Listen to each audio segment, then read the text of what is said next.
नमस्कार बच्चों, आज मैं आपके सामने आरोह पाठ्य पुस्तक के भाग 1 के गद्य खंड में स्पीति में बारिश पाठ बताने जा रही हूँ, जो कि कृष्णनाथ जी द्वारा लिखा गया है। कल अपने पहले भाग में मैंने आपको बताया था कि स्पीति हिमाचल प्रदेश के लाहौल स्पीति जिले की एक तहसील है।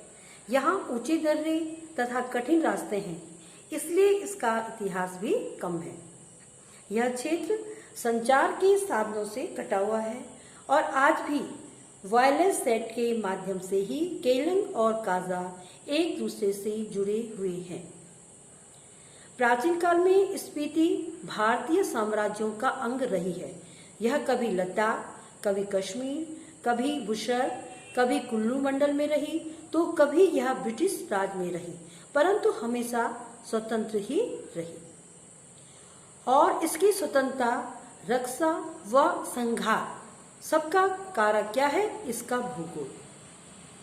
क्योंकि यहाँ जब भी किसी राजा का संदेश वाहक आता था तो उसके आते आते बसंत बीत जाता था। और स्पीति का तरीका क्या था? तुपचिली और गोनपा ही जैसा था। तो आगे मैं इसके आगे बताना चाहूँगी आपको कि कल यहाँ पे हमने पाठ समाप्त किया था कि सभी लोग ये प्रश्न करते हैं कि जब स्पीति में इतनी कठिनाइयाँ हैं, वहाँ के लोग 8-9 महीने शेष दुनिया से कटे हुए होते हैं, ठंड में ठिठुर रहे होते हैं, सिर्फ एक फसल उगाते हैं और लकड़ी भी नहीं होती है जिससे कि वो अपना घर गर्म रख सके, वृत्ति भी नहीं है, रोजगार भी नहीं है, तो फिर क्यों वहाँ रहते हैं? तो यह प्रश्न पूछा जाता है। यह प्रश्न यह मन में विचार आता है कि क्या वे अपने धर्म की रक्षा के लिए वहाँ रहते हैं या अपनी जन्मभूमि के ममत्व के कारण कि हमने यहाँ जन्म लिया है, इस प्रेम के कारण वो वहाँ पे रहते हैं। लेखक आगे कहते हैं कि स्पीति नदी के साथ साथ मेरा थोड़ा परिचय स्पीति के पहाड़ों का भी है। स्पीति के पहाड़ लाहुल से ज्यादा ऊंचे, नंगे और भव्य हैं। इनके सिरों पर स्पीति के नर नारियों का आर्तनाद जमा हुआ है। शिव का अट्टहास नहीं, हिम का आर्तनाद है, ठिठुरन है, गलन है, व्यथा है। लेखक क्या कह रहा है कि यहाँ क्या है? ज्यादा ऊंचे, नंगे और भव्य, मतलब सुंदर पहाड़ है। और इनके सिरों पर, क्योंकि वहां पे शिव का अट्टहास नहीं, मतलब क्योंकि वहां पे लोग क्या है, ठिठुरते रहते हैं, एक विशाल सा वहां पे जमा हुआ होता है, जो कि क्या है? हिम का आर्तनाद। हर समय वहां पे बर्फ जमी रहती है, तो उसकी ठिठुरन और गलन के कारण वे लोग व्यथित रहते हैं। इस व्यथा की कथा इन पहाड़ों की ऊंचाई के आंकड़ों में नहीं कही जा सकती। फिर भी जो सुंदरता को इंच में मापने के अभ्यासी हैं, वे भला पहाड़ को कैसे बख्श सकते हैं?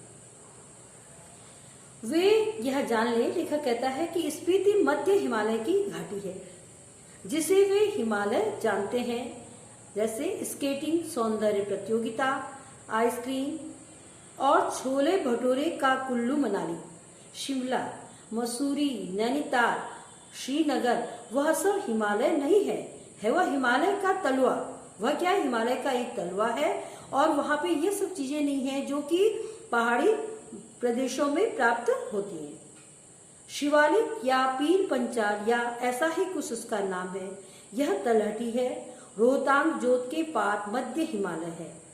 इसमें ही लाहुल स्पीति की घाटियां हैं।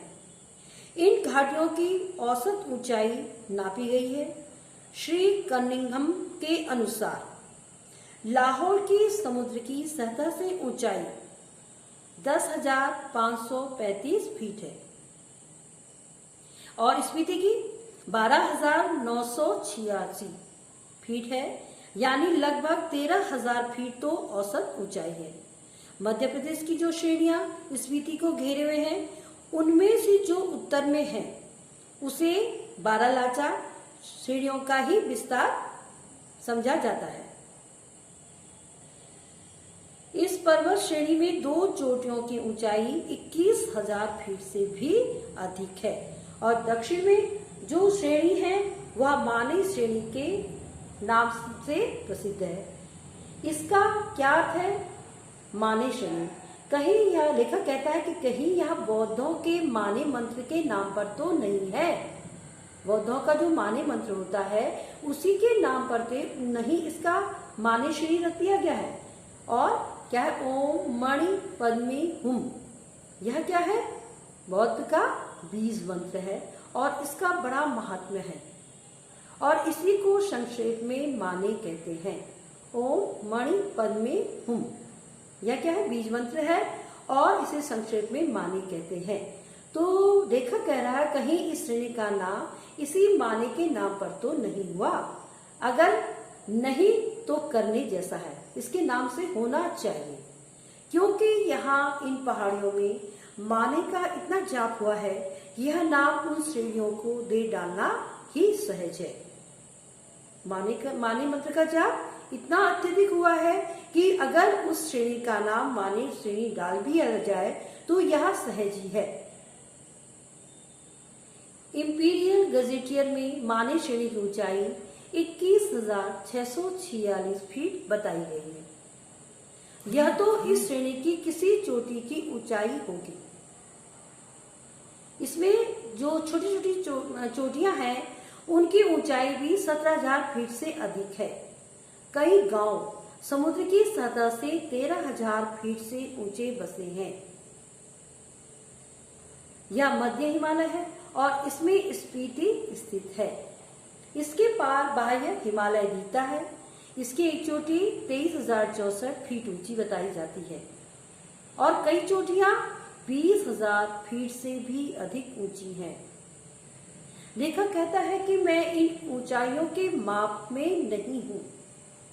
मैं कितनी ऊंची चोटियां हैं मैं इस माप के चक्कर में नहीं हूं और न मैं इनसे होड़ लगाने के पक्ष में हूं। वह एक बार लोसर में जो तय कर लिया तो बस है। इन ऊंचाइयों से होड़ लगाना क्या है? मृत्यु है। कभी कभी उनका मान मर्दन करना मर्द और औरत की शान है। लेखक क्या सोचता है कि देश और दुनिया के मैदानों से और पहाड़ों से युवक युवतियां आए और पहले तो स्वयं अपने अहंकार को गलाएं और फिर इन चोटियों के अहंकार को चूर करें और उस आनंद का अनुभव करें जो साहस और कुवत से यौवन में ही प्राप्त होता है। क्या है कि लेखक चाहता है कि देश और दुनिया के जो पहाड़ युवक और युवता हैं वह आके यहाँ इतना मनोरंजन करें कि पहले इन चोटियों के अहंकार को गलाएं और फिर क्या है उस आनंद, जब उनका अहंकार गल जाएगा तो उस आनंद को अनुभव करें जो कि एक युवक और युवतियां अपने साहस से यौवन में प्राप्त कर सकती हैं।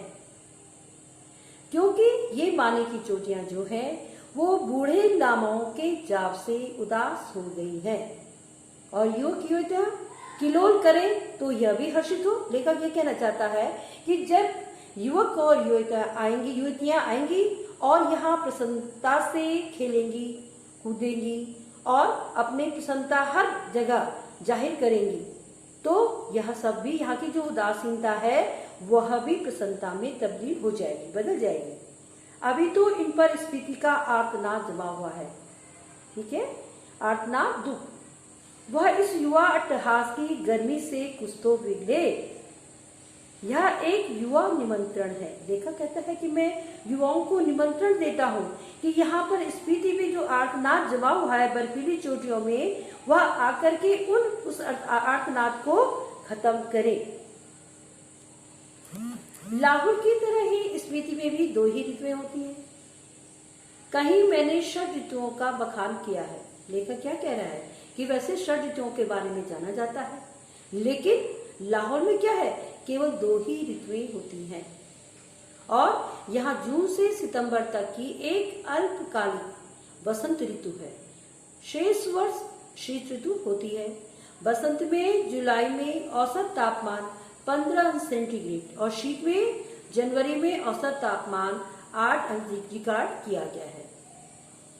बसंत में दिन गर्म होता है, रात ठंडी होती है। शीत में क्या होता है इसकी तो कल्पना ही की जा सकती है, क्योंकि लेखक स्वयं वहां शीत में नहीं गया। स्पीति में बसंत लाहुल से भी कम दिनों का होता है, और बसंत में भी यहाँ फूल नहीं खिलते, न हरियाली आती है, न वह गंध होती है। दिसंबर से घाटी में फिर बर्फ पड़ने लगती है, जो अप्रैल मई तक रहती है। यहाँ ठंडक भी लाहुल से ज्यादा पड़ती है। नदी नाले सब जम जाते हैं और हवाएं तेज चलती हैं।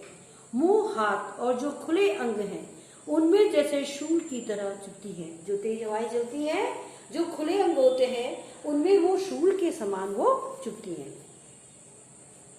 स्पीति में क्या है, लाहुल से भी कम वर्षा होती है।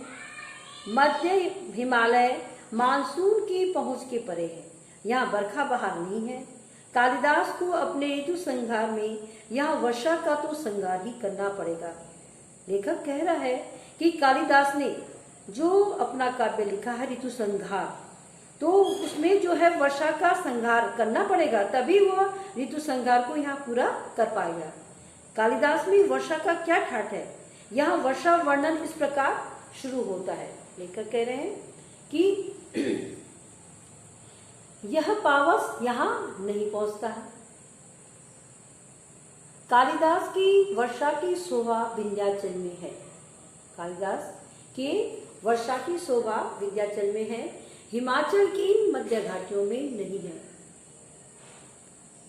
लेखक कह रहा है कि मैं ये नहीं समझ पाता कि इसका लालित्य लाहुल स्पीति के नर नारी समझ भी पाएंगे या नहीं, क्योंकि उन्हें उस ऋतु का अनुभव ही नहीं है, इसलिए वो उस बारे में समझ भी पाएंगे या नहीं। जो ऋतु संहार कालिदास द्वारा लिखा गया है, वो वहां के नर नारी को उसका एहसास होगा या नहीं। लेखक कह रहा है मैं इस बात को नहीं जानता, क्योंकि वर्षा उनके संवेदन का अंग नहीं है। वो यह नहीं जानते हैं कि बरसात में नदियां बहती हैं, बादल बरसते हैं, मस्त हाथी चिंगारते हैं, जंगल हरे भरे हो जाते हैं और अपने प्यारों से बिछड़ी हुई स्त्रियां रोती कलपती हैं, मोर नाचते हैं और बंदर चुप मारकर गुफाओं में जा छिपते हैं। यह बरसात का वर्णन, जहाँ उस तरह की बरसात ही नहीं होती, तो वहाँ के रहने वाले लोग इस प्रकार की बरसात को कैसे समझ पाएंगे। अगर कालिदास, लेखक कह रहा है कि अगर कालिदास यहाँ कर कहें कि अपने बहुत से सुंदर गुणों से सुहानी लगने वाली, स्त्रियों का जी खिलाने वाली, पेड़ों की टहनियों और बेलों की सच्ची सखी तथा सभी जीवों का प्राण बनी हुई वर्षा ऋतु आपके मन की सब साधे पूरी करे, तो शायद स्पीति के नर नारी यही पूछेंगे कि यह देवता कौन है। लेखक क्या कहना चाह रहा है कि अगर कोई ये कहे कि मतलब ये सब जो बरसात में जो लीलाएं होती है, जो क्रियाएं होती हैं, अगर कोई ये कहे कि ये तुम्हारे मन की साधे पूरी करें, तो वहां के रहने वाले जो नर नारी है वो यही पूछेंगे कि यह देवता है क्या कोई जो सबकी मन की साधे पूरी करता है, वह कहाँ रहता है और यहाँ क्यों नहीं आता। क्योंकि स्पीति में कभी कभी बारिश होती है और वर्षा ऋतु यहाँ मन की साध पूरी नहीं करती, बल्कि धरती सूखी, ठंडी और बंजर रहती है, क्योंकि बारिश नहीं होती है, कभी कभी होती है। इसीलिए लेखक यह कहना चाह रहा है कि जहाँ पे भी, जिन किताबों में, पुस्तकों में या कहीं भी नर नारी, अगर वहाँ के लोग ये कहीं बरसात का वर्णन सुनेंगे तो उन्हें लगेगा कि यह कौन है, क्या कोई देवता है जो मन की साध पूरी करता है, वह यहाँ क्यों नहीं आता, क्योंकि वहाँ पे बारिश कभी कभी होती है। स्पीति में साल में एक फसल होती है।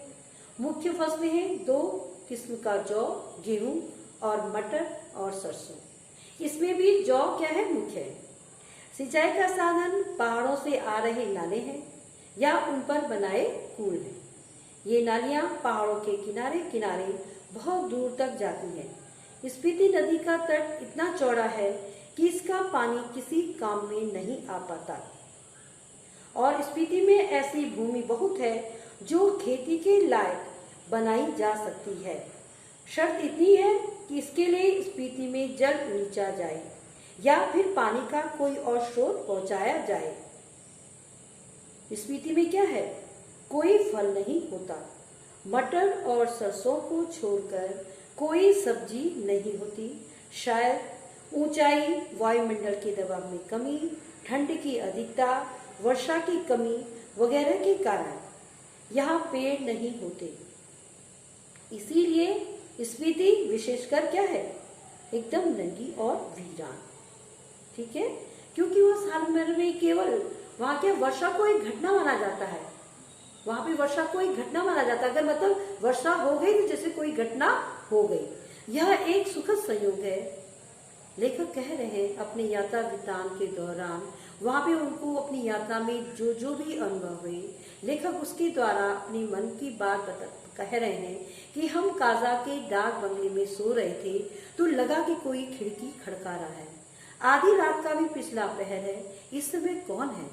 लैंप की लौ तेज की, खिड़की का एक पल्ला खोला तो तेज हवा का झोंका मुंह और हाथ को जैसे छीनने लगा। इतनी ठंडी हवा चली कि लेखक कहता है कि जैसे हाथ को कोई छीन रहा हो। मैंने पल्ला भिड़ा दिया, उसकी आड़ से देखने लगा। देखा कि बारिश हो रही थी। मैं उसे देख नहीं रहा था, सुन रहा था। अंधेरा, ठंड और हवा का झोंका आ रहा था। जैसे बर्फ का अंश लिए तुषार जैसे बूंदें पड़ रही थी। मतलब वहां पानी बरस रहा था, लेकिन उस पानी में भी इतना ठंडापन था कि मानो कि बर्फ का एक अंश लिए कोई तुषार की बूंदें पड़ रही, जैसे नगाड़े पर थाप पड़ रही थी। दुंगछेन को हवा बजा रही थी। महाशंख की ध्वनि घाटी में तैर रही थी। स्पीति की घाटी में वर्षा हो रही थी। कमरे में ठंड बढ़ रही थी। मैं बिस्तर में पड़ा पड़ा मालूम नहीं कब सो गया। लेखक कह रहा है कि सुबह उठा, चाय पीते पीते सुना कि स्पीति के लोग कह रहे हैं कि हमारी यात्रा शुभ है। लेखक के लिए लोगों ने क्या कहा कि आपकी यात्रा शुभ है, क्योंकि स्पीति में आज बहुत दिनों के बाद बारिश हुई है। तो बच्चों, आपने देखा कि स्पीति का वर्णन किस तरह से वहाँ पे फसलें होती हैं, किस तरह वहाँ का वातावरण है। वर्षा नहीं होती, कोई फल नहीं होता, केवल मटर और सरसों को छोड़कर सब्जी नहीं होती। तो किस तरह से वहाँ के लोग वहाँ पर सारे इधर के सारे उससे और लोगों से, अन्य जगहों से कट करके रहते हैं। अच्छा बच्चों, मैं आज यहाँ पे पाठ समाप्त कर रही हूँ। आशा है कि आप लोग पाठ समझ गए होंगे।